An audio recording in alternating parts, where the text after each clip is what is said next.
June-22 readings. Irenaeus of Lyons against Heresies, Book 2, Chapter 2.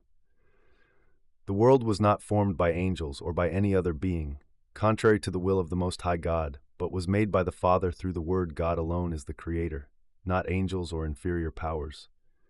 Some people claim that the world was created by angels or by some other being, and that this happened against the will of the Supreme Father.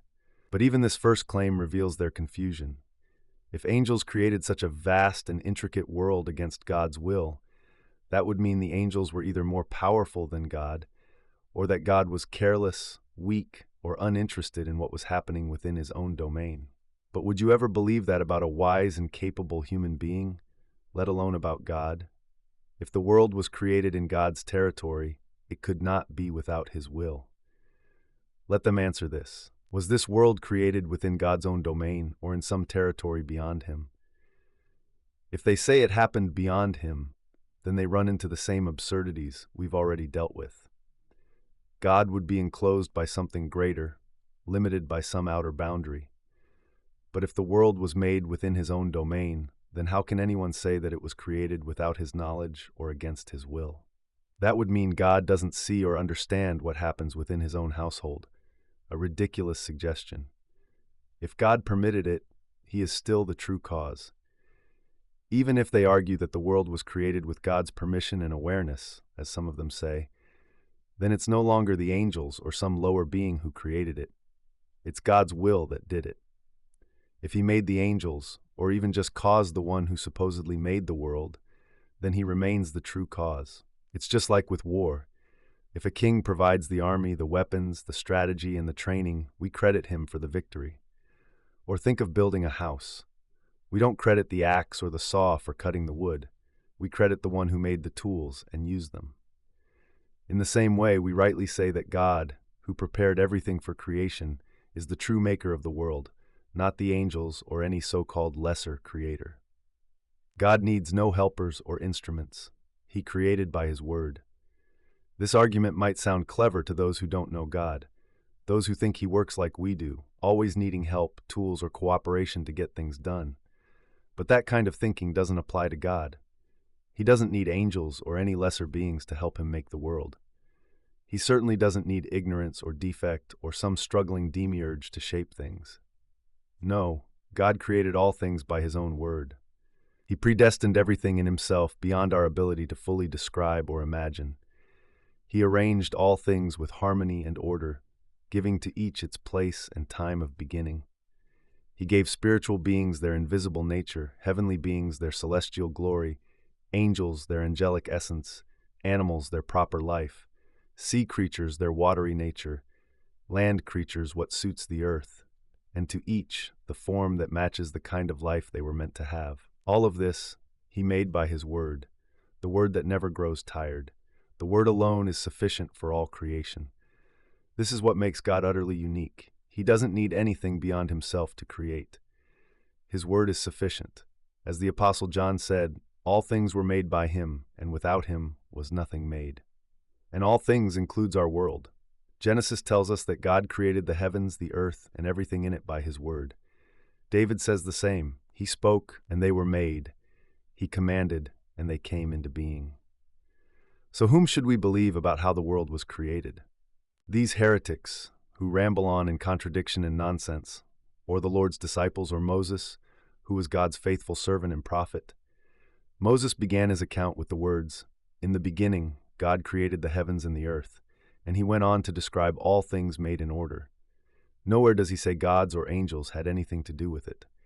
And let us be clear, this God is none other than the Father of our Lord Jesus Christ.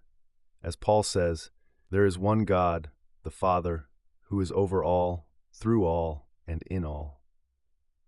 I've already shown that there is only one God, but I'll demonstrate this even further from the words of the apostles and from the teachings of the Lord himself. For how foolish it would be to abandon the words of the prophets, the apostles, and the Lord, and instead follow men who can't even speak sensibly. Augustine, The Confessions, Book 10, Chapter 28, Section 39. Longing for fullness in God. When the day comes that I cling to you with all my heart, I will no longer feel pain or struggle. My life will be true life, filled entirely with you. But now, because the one you fill is also the one you lift up, I remain a burden to myself. I'm not yet full of you. The joys that come with sorrow wrestle inside me against the sorrows that come with joy. I don't know which side is winning. Woe is me, Lord, have mercy. Confessing wounds to the great physician, my sinful griefs fight against the good joy you give. I don't know who will prevail. Woe is me. Lord, have mercy. Woe is me. I won't hide my wounds from you. You are the physician. I am the patient. You are full of mercy. I am full of misery. Isn't human life on earth a constant trial? Who would choose trouble and hardship? You command us to endure them, not to love them. No one loves what they must endure, even if they love the endurance itself. A person might take joy in enduring hardship, but still wish there were no hardship to endure at all. A life of constant trial. When I suffer, I long for relief. When I'm at peace, I fear it will be taken away. Where, then, is the safe middle ground where human life isn't a constant test? Woe to the so-called prosperity of this world, twice over, for it brings the fear of losing it and the corruption of joy. Woe to the troubles of this world, 3 times over, for they spark our longing for ease, and their weight breaks our endurance. Isn't the life of man on earth a never-ending trial? Thomas Aquinas, Summa Theologica, Part 1, Question 86, Article 3. Can the intellect know contingent things? Objection. It seems the human intellect cannot know contingent things, that is, things that could be otherwise. Why? Because the intellect grasps what is necessary and universal, not what changes. But contingent things are particular and shifting. They're bound to time and place. So how can a faculty aimed at eternal truths understand things that are always in flux? Yes, the human intellect can know contingent things. Even though the intellect naturally tends toward universal and necessary truths, like mathematical principles or unchanging definitions, it is not limited to them. In our daily lives, we constantly think about, reason through, and make decisions about things that could have been otherwise, things that are changeable, unpredictable, or unique. We do this through our union with the senses. All human knowledge begins in the senses, which engage with particular, contingent realities. When I see a tree falling, or hear a voice trembling, or remember what I ate this morning, my intellect works with those sensory inputs to understand not only what happened, but what might happen, or what could have happened differently. Contingency itself is a mode of being, and the intellect can grasp it. We can say, this could have gone another way, or it was possible that it didn't happen. That's knowledge of contingency, not just knowledge of what is, but of what could be otherwise. In fact, our ability to understand history, possibility, free will, and causality, all of that depends on the intellect's power to know contingent things. We may not have perfect or certain knowledge of them, the way we do with eternal truths, but we do have true knowledge, enough to reflect, evaluate, and even judge responsibly. Quick summa.